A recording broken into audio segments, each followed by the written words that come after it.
Miles Ocampo's touching acceptance speech at MMFF 2023 Gabi ng Parangal. Simple pero may kurot sa puso ang acceptance speech ni Miles Ocampo nang masungkit ang Best Supporting Actress Award para sa pelikulang Family of Two sa Metro Manila Film Festival 2023. Gabi ng Parangal. Tinalo ni Miles ang ibang nominado na sina Agot Isidro, Becky at Badet, Alessandra De Rossi, Firefly, Gloria Diaz, Malyari, at Janelle Salvador, Malyari. Bakas ang magkahalong gulat at tuwa sa mukha ni Miles nang tawagin ang kanyang pangalan.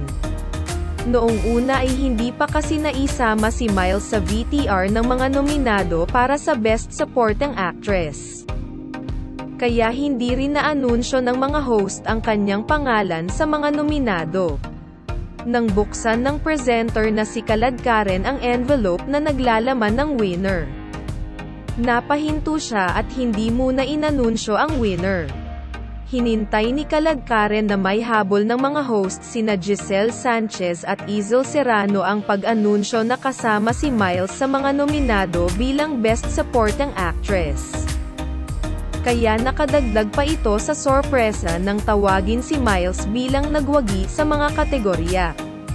Katabi ni Miles sa audience ang lead stars ng Family of Two na sina Alden Richards at Sharon Cuneta, na agad na nag-congratulate sa dalaga. Pagtungtong ng stage, inihayag ni Miles ang kanyang pagkilala sa kanyang galing sa pag-arte sa Family of Two, kung saan gumanap siya bilang nobya ng karakter ni Alden. Hala, 6 years old ako nag-start sa industriya. 27 na ako next year, first time kong nakatanggap ng award, masiglang bungad ni Miles. Patuloy niya, ganito pa pala feeling ng mga artista. Sobrang pinag-isipan ko kung tatanggapin ko itong project na ito. Alam ito ng team. Kakatapos ko lang po oprahan.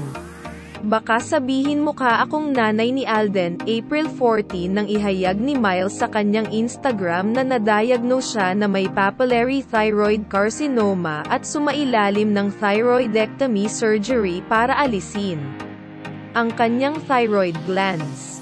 Ito ang dahilan kung bakit nagkaroon siya ng scar sa kanyang leeg. Sa pagpapatuloy ng kanyang speech, nagpasalamat si Miles sa director ng Family of Two na si Noel Crisostomo Naval at producer na Cineco Productions. To Crown Artist Management, thank you much. Sa pamilya ko po, pina-practice ko lang to dati, may award na tayo. Sa lahat ng hanggang ngayon naniniwala sa kaya ko, maraming salamat po, ani Miles. Sabay emosyonal na dagdag niya, Lord, ang dami po nangyari ngayong taon, pero thank you po. Thank you po sa lahat ng bumubuo ng MMFF. Marami pong. Isa pang pinagdaanan ni Miles bago nagtapos ang taon ay ang hiwalayan nila ng nobyo na si Elijah Canlas. Humigit kumulang 2 taon silang magkarelasyon. Incidentally, dumalo rin si Elijah sa MMFF 2023 Gabi ng Parangal dahil bahagi siya ng cast ng Gomburza. Isa rin si Elijah sa mga presenter sa awards night. MMFF 2023 production mishap. May isa pang pagkakamali sa VTR para sa Best Supporting Actress nominees, na kinurek na matapos ang isang commercial gap. Hindi rin na-anunsyo ang pangalan ni Agot Isidro dahil sa halip na pangalan niya ay ang pangalan ni Eugene Domingo ang inilagay sa VTR at inanunsyo ng host.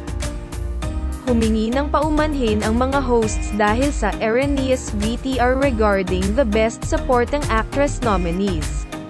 Sabi pa ng mga hosts na sina Izel Serrano at Giselle Sanchez, the correct list of nominees for Best Supporting Actress are Agot Isidro for Becky at Badet, Miles Ocampo for Family of Two, Alessandra De Rossi for Firefly, Gloria Diaz for Malyari, and Janelle Salvador para kay Malyari.